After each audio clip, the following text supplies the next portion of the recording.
মাটির চুলার রান্নাগুলো খুবই অসাধারণ হয়, যেভাবে রান্না করি না কেন খেতে ভালো লাগে। আসসালামু আলাইকুম everyone, welcome back to my channel. প্রতিদিনের মতো চলে আসলাম আপনাদের মাঝে নতুন একটা ভিডিও নিয়ে। আসলে আজকে রান্নাগুলো আমি করি নাই, এটা আমার ছোটো যা করেছিল।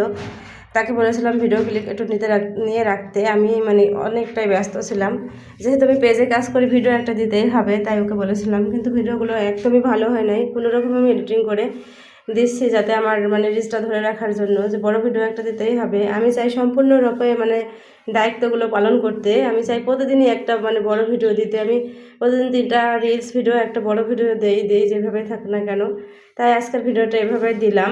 দেখতে আসলেই নিজেরই কাছেই ভালো লাগতেছিল না, দিতেও ইচ্ছা করতেছিল না। কিন্তু এই যে বললাম, ফেসবুকের নিয়ম একটা বড় ভিডিও দেওয়া, আমি সেটা মানতে চাই। একদিনও আমি বাদ রাখি না, প্রত্যেক দিনই আমি চেষ্টা করি একটা করে বড় ভিডিও দেওয়ার।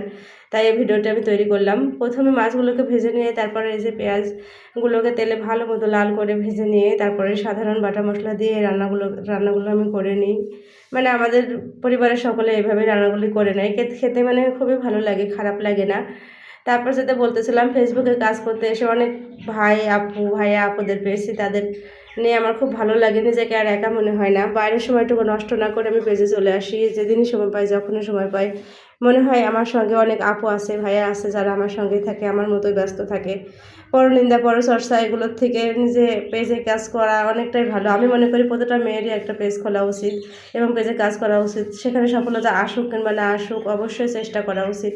কেননা বাইরে বিশেষ করে আমাদের গ্রামের মেয়েদেরই বাইরে থাকা এর ওর কথা শোনা, বলা কিংবা কারোর পিছনে লাগা, এটাই কাজ। গ্রামের এটা কিন্তু বেশি বেশি হয়। এর ওর কাছে যাওয়া, তার কথা শোনা, তার কথা কারোর কাছে বলে বেড়ানো। কিছু না করলে অন্তত শোনা লাগে। আমি হয়তো বলবো না, কিন্তু আমি শুনতে বাধ্য।